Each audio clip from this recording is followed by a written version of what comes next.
Hey, this is Matt once again. Welcome back to another review. This is another paid request, this time for Leon. Thank you so much for that.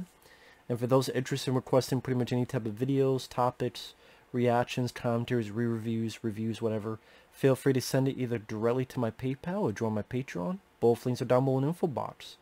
And this is for Mortal Kombat Legends Battle of the Realms. We got Liu Kang right in there. Bit of Sub-Zero. I can easily say this is better than the other Mortal Kombat movie that came out this year. Because I thought that was a piece of shit. And that's the thing, like, if people like that because they like gore, you get literally 100 times of gore in this movie than you did in that live-action one that came out earlier this year. Now, this is a sequel to Scorpion's Revenge, and I don't think it's as good as Scorpion's Revenge, but I still rather enjoyed it, and I don't want to mess anything. It's right there, the Blu-ray of the first one. For what I understand, this was being made around the same time, but they had to keep it a bit secret. So the same people, the same voice actors are involved. Jennifer Carpenter, Joel McHale, they come back as the voice of Sonia and Johnny Cage. It's a short film, hour and 17 minutes, hour and 20 minutes, give or take. Pretty much this is, it's very enjoyable. It would be in my top 10 of the year. It's very gory, it's very violent, there's people exploding, there's eyes being popped out, there's body parts of every sort being screwed up, there's it's very fast-paced. It's never boring. There's nice moments for Liu Kang, Sonya Blade, Jax. I do feel, though, the issue with the film, it's very rushed. It has a very rushed feeling. I almost want... It's doing too much into one film. It's like, well, we don't know if we're going to get to do another one, so put everything in here. And I thought, there's certain elements that I think could have been saved for another movie. Because it's the Mortal Kombat with Liu Kang and the group of characters in the tournament against Shang Tsung and Shao Kahn. Then you have another movie in it where Scorpion has escaped from hell again, Sub-Zero's brother wants revenge, and then there's this other character, Shinnok, that has Cyrax and Smoke and Sector to go after them because they need this device that's going to end all the realms. And then kind of the two stories get together by the end. But it just seems like they put so many characters into this, and there's such, again, a rushed feeling of the story, that, like, the new characters, you really don't get to know much about them. The stories that's trying to come up with, there's no room to breathe. So it's very much entertaining on a visceral experience of blood and gore and fights, which is what you want in a Mortal Kombat film. And it works on that level. Again, much more than the live-action one that came out this year. But it's not nearly as focused. It does seem like for a movie that has only 70-some minutes, if you take out the end credits, it's like they put too much into it. But I mean, on the flip side, too much is better than not enough. Does he put in, okay, Liu Kang as a baby, his parents get killed, and then there's Raiden who saves the baby. So let's try to have this father-son dynamic. Then you have the stuff between Johnny Cage and Sonya. Will they, won't they get together? She's pushing him. Sort of this flirty dynamic. You have introduction of Stryker, you know, the police officer, SWAT team type guy that was in some of the Mortal Kombat films. You have Jax now with the metal arms. You got Kung Lao. He's in it. And then you got the tournament, but you got the Shinnok stuff, and then in the third act, they go even bigger with this, like, kaiju animality battle between two characters. And I'm like, it's fun, it's entertaining. I think if you like the first one, you'll enjoy this one. It's easily worth a watch. Like I said, it's easily in my top 10 of the year because it's a Joel McHale is still funny as Johnny Cage once again. They don't kill his tear off like Mortal Kombat Annihilation, so it's definitely a better sequel than that movie. At least when an animality happens, it's part of animation, so that's more understandable than that shitty Annihilation graphics.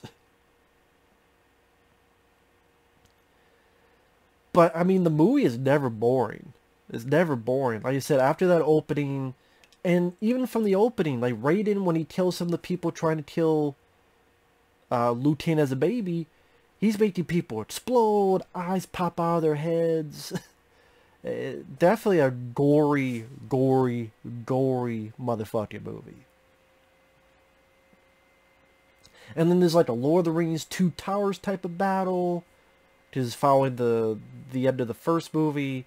And there's Kung Lao and Striker and Jax is kicking ass with his machine gun. He even shoots at someone's head that turns to nothing. Striker is shooting people, a bullet to the heart. Kung Lao's using his hat as a saw, chopping arms and going. Johnny Cage, which sadly I wish he did more fighting. And that's the thing, when you put so many people and you put so much stuff into this, there are some characters that just have a lot to do. Like Johnny Cage is still fun, giving middle finger to the bad guys, but he doesn't have a whole lot of action to do.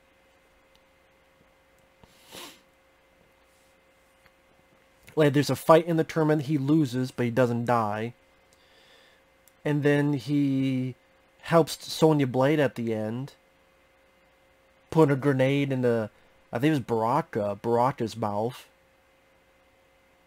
Which was funny because I listened to a bit of the commentary, and Sonya Blade and Johnny Cage fight Baraka at the end, and like I said, Johnny Cage puts the grenade in the mouth, and Sonya Blade has the pin, does the kiss of death, and the grenade in the mouth. The guy said he was inspired by the over-the-top death in Rambo 3, which it wasn't a grenade in the mouth, but the fact that in Rambo 3 you pull the pins, you kick them, then he's hung, just that over-the-top death type of thing. He was inspired by Rambo 3.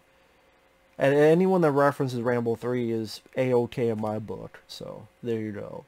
The fact that he mentioned Rambo 3 or knew, I'm like, okay. Yeah. This is and by the commentary on this one and the first movie, you tell these guys had a ball making this. They had a ball making this. Just for fun. The shits and giggles. Even the opening title, Warner Brothers. Like in the first one, it was like Daffy Duck being pulled in by get over here. Here. Actually, you know what? I'll say that for people to see. Maybe at the end I'll spoil it, but I'll say that for people to see. It's another fun Warner Brothers tip to the hat. But yeah, if you haven't seen the film, there are characters that die, but it didn't make me mad because, it's a tournament. Some good guys have to die. But the ones who died, they didn't make me mad. It was like, oh, okay. Yeah, understandable. And the characters I liked the most didn't die. So I was fine with that. There are moments that did make me laugh. Johnny Cage, he did it. He fucking did it. I won't mention when that happens. Like I said, a lot of just this X-ray, skulls crushing. There's I don't want to give everything away for people who haven't seen it, but at one point Jax rips a creature's arms off, which is kind of payback for what happened to him in the previous film. Sonya Blade and Johnny Cage, their chemistry I think worked well. Liu Kang, the voice is fine. He gets moments to shine against Shang Tsung and Shao Kahn. So he does get moments to shine, unlike the new movie, the live action film, which, what the fuck was that guy's name? Carter. I forgot his fucking name. Which is funny because they mentioned like 100 times the live action one. That's the thing, like, people are like, oh, why don't you love this movie, Matt? Yeah, this is more what it is, if you want that. Oh, why do you care about story, Matt? It's Mortal Kombat. Well, then this movie delivers more than this fucking film. It's just, they put so much into it. You're like, calm down, ease up, Ripley. You're grinding metal, ease down. Ease down. It's like, there's this. It's like, wait a minute. I think all the Scorpion, Sub-Zero, Shinnok, Cyrax, Sector, I think all that should have been saved for another movie. I think there should have been 2 films. Scorpion's Revenge Part 2, with Scorpion, Sub-Zero, and stuff. And then this should have been the Liu Kang, the tournament, Raiden, Johnny Cage, that stuff. I think that could have been separated into 2 films. I think that way you would get more room to breathe. For example, Kitana and Liu Kang. Why do they like each other? It's like you're only supposed to know that because we've seen it in the past. Hell, I mean, even in the first Mortal Kombat movie in '95, there was a whole lot to that. But there's a little bit more compared to this.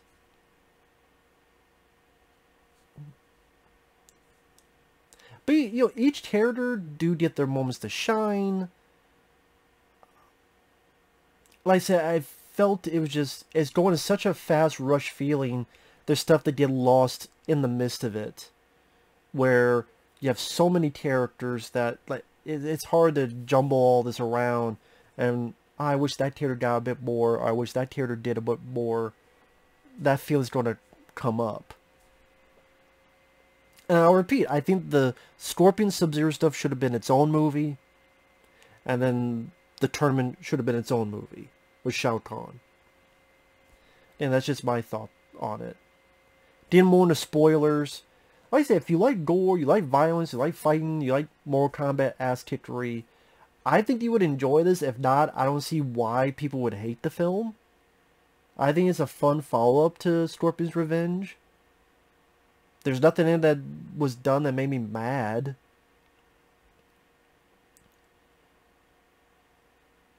But getting more into spoilers, yes, I do wish Johnny Cage had a bit more to do. I'm glad they didn't kill him off, but the fact that he lost his fight in the tournament to this Bug Lady. I didn't even know who the hell the Bug Lady was. Is she in the Mortal Kombat games? I'm sorry if I don't know.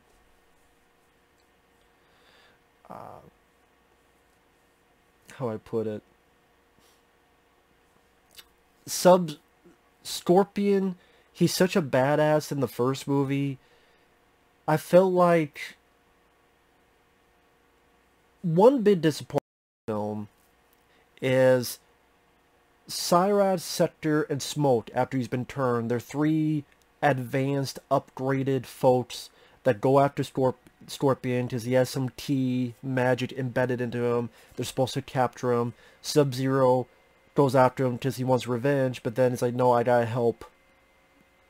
I still have to help because it's the end of the world if I don't. And this is Sub-Zero's brother, which Sub-Zero died in the first Scorpion's Revenge. This is the brother character, which I remember him in the games. But they get their ass kicked quite a bit by these other 3. The fact they never get the flip back, so to speak. Again, if you just had that portion its own movie, fine. You know, sometime all 3 on Scorpion, they attack him. They beat him. You know, you can't have your heroes win all the time. Sub-Zero. But then there should be a moment where Sub-Zero and Scorpion together kick the shit out of these 3.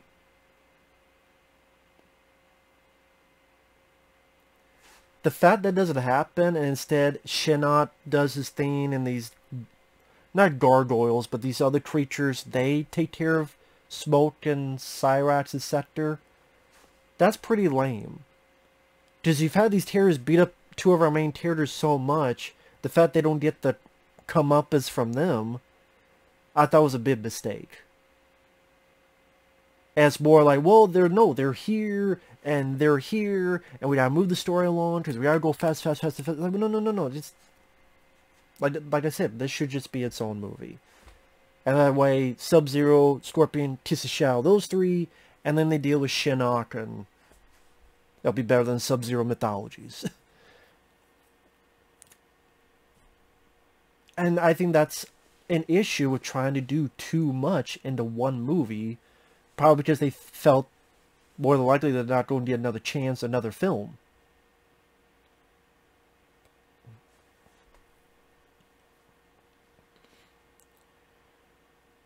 Like I said, I wish that was different. Because, Scorpion is the ultimate badass in the first movie, but this is the story in this, and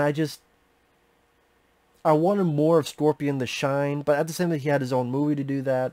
That's what I mean. It should have just been a sequel to his movie instead of this. Like I said, Liu Kang, I was fine with. Like I said, he had moments to shine. I mean, he beat Shang Tsung with one arm. Like, breaking his bones, breaking his legs, his arms. Spoiler, Raiden dies. He's sad about that. But again, because it's so rushed, you only get hints of the father-son dynamic because things are not able to breathe. You kind of understand on a superficial level, not on an emotional level. And whether that's fine or not, that's up to you. I was fine with it because of what kind of movie it is. Yeah, kind of in this type of movie, I just want to see gore, blood, ass kicking. But yeah, if you didn't try to do so much, that would leave room to breathe for that.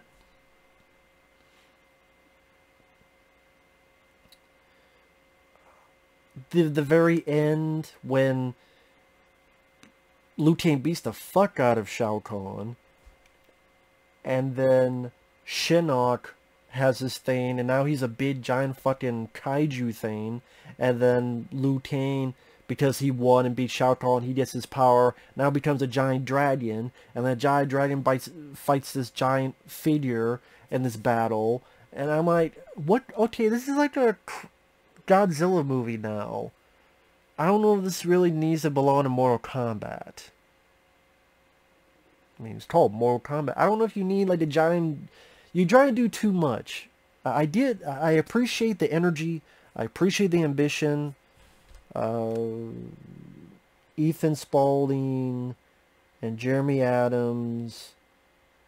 But I appreciate your ambition, but you're trying to do too much.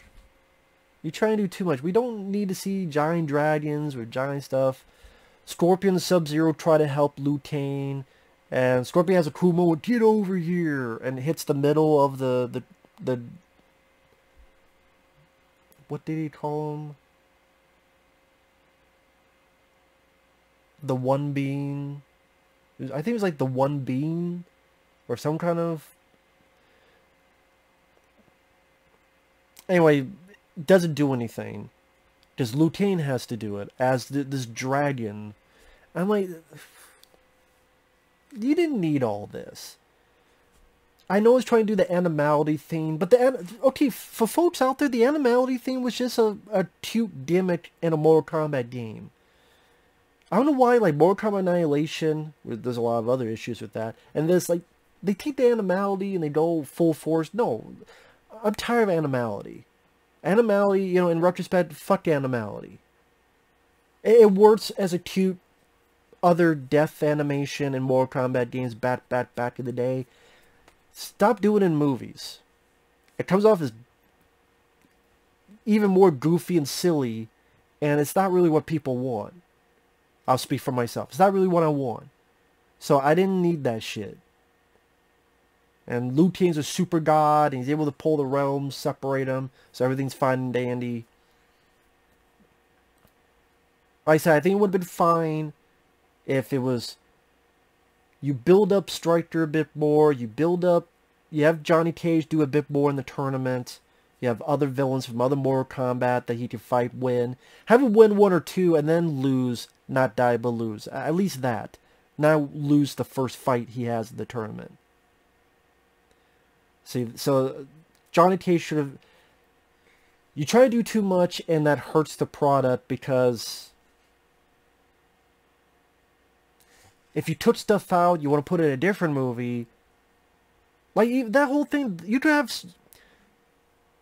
Scorpion, Sub-Zero beat Cyrax, Sector, and Smoke.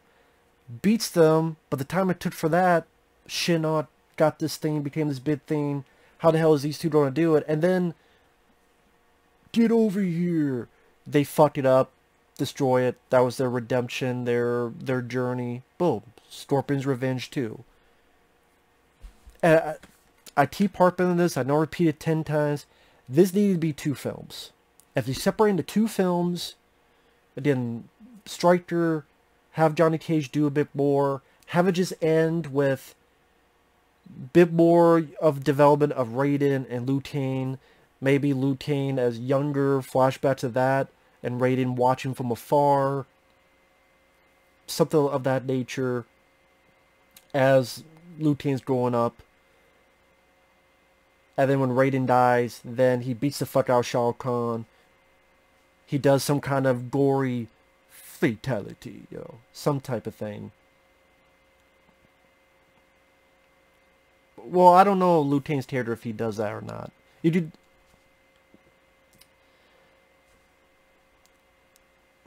I just repeating the same thing over and over again.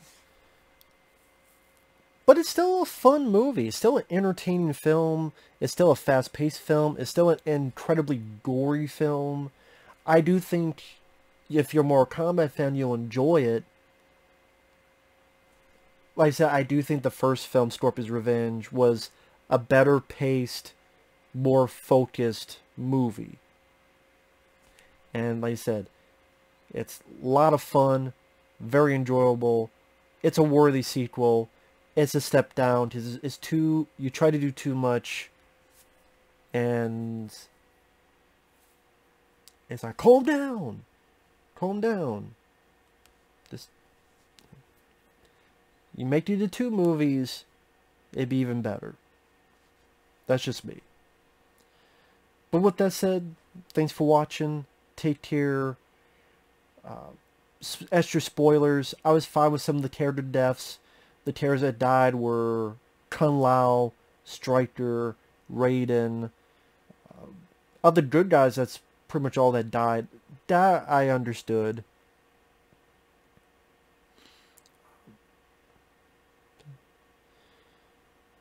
I guess technically Scorpion is out of hell, so he's fine now. I don't know if they'd ever make a third. I mean, if they made a third, they kind of blew their load with all this. But, hey, what can you do? With that said, like I said, if you like the first Scorpion's Revenge, this is definitely worth a watch.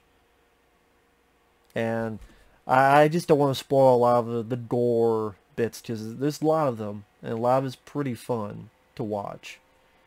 And entertaining. It's at the very least entertaining. Unlike that 2021 live-action Mortal Kombat, which is fucking boring. I remember people, oh, Matt, you know what you're talking about. Yeah, that's why no one has talked about this film since it came out. It's November. Does anyone talk about 2021 Mortal Kombat? No.